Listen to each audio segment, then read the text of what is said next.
Mina. Generally speaking, for every game that is in that locked-up cupboard that I called a rubbish heap, that I happen to resolutely refuse to fill myself in front of, I can remember where I bought it and the circumstances. Today's game, Gem Gem, is one that I found in a hard-off store in Himeji City a couple of years ago. At the time, they had a decent selection of Game Boy stuff, and it wasn't overpriced. And I found Gem Gem, a game published in 1991 by Vic Tokai that I had never come across before. I can't remember what I paid for it, but it wasn't very much at all. I took a punt on it because, well, what's there to lose after all? Gem Gem could be a hidden jewel.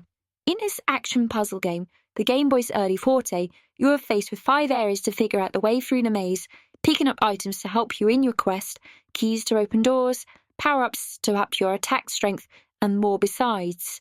In the mazes, you'll encounter hidden enemies as well as those visible in plain sight. To get past them, you'll have to battle them, whittling down their HP to 0 before they take you out. It's a very simple premise. When I saw the battle screens, I was somehow reminded of Pokemon, although this game predates it by approximately 5 years. But in this instance, you don't capture enemies or indeed battle with any captured familiars, so to speak. Instead, you're battling directly with them, so more like a straight RPG. Well, I'll get to that in just a tick.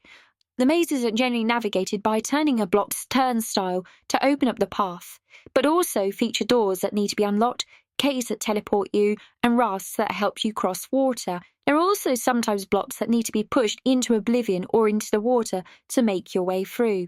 Alongside this, a range of pickups that can be added to your inventory will help you, including a staff that allows you to cross into an adjacent block, even though its turnstile is blocking you. It's also probably possible, if that makes sense, to get trapped if you don't have a wand, though I never experienced this myself, but in some play sessions I came close to not having a forward path.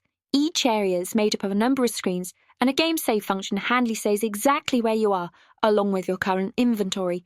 Just be careful though, as in this game you can't reload from a previous save, you can only do that from the title screen.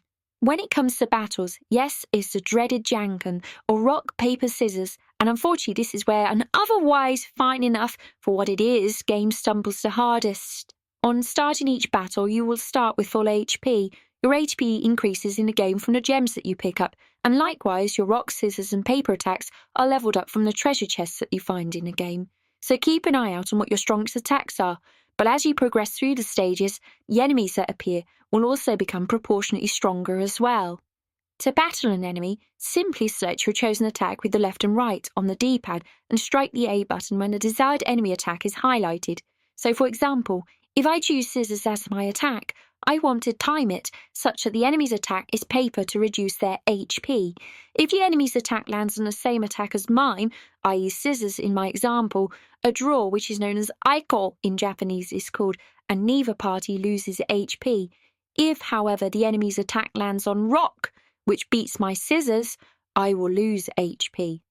You will win if you manage to reduce the enemy's HP to 0.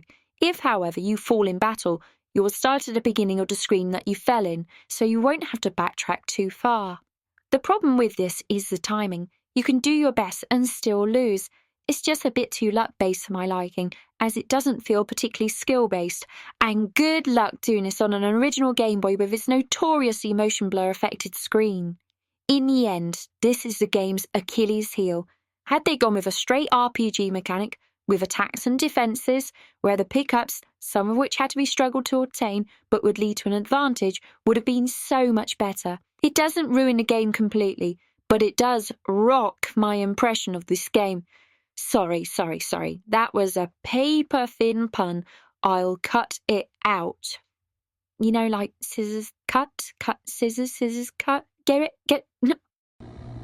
Gem Gem is an interesting, not well-known game, and not that common either, but neither is it overly expensive.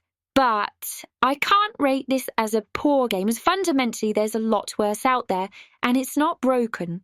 Luckily, the penalty to losing a battle isn't too severe, or I would not be looking kindly on Gem Gem at all. It's a somewhat amusing head-scratcher in doses, but not one I'd seek out unless it was very cheap to buy. Aside from the Janken battles, it relies a little bit too much on using teleport caves as well, in bunches to amp up the navigation puzzling. It's a classic case of where the added elements never quite transcend the fundamental flaws in its design. Lots of games fall at this hurdle after all. Clearly the biggest weakness are the battles, and this is a game that scrapes a fair rating, or 2 stars out of 5. It does have some enjoyment to be had, and the battery backup is very handy. Japanese language level-wise, I'd rate it as none. Yes, it does have some Japanese script in hiragana in the game, such as the story or when you pick up items, but it's easy to navigate, and I have provided a simple guide in a video description to a Patreon post which summarises the game manual's key parts and screen text for you. You can get access to this and all my other guides and early access perks from £2 a month. Gem Gem is exactly what I'd expect from an earlier, lesser spoken about Game Boy title. A little bit thin when it comes to the gameplay, and there's a reason it's not more well known. It's a fair game at best, and one where some people will bounce right off of it, and some will find mild amusement for a while.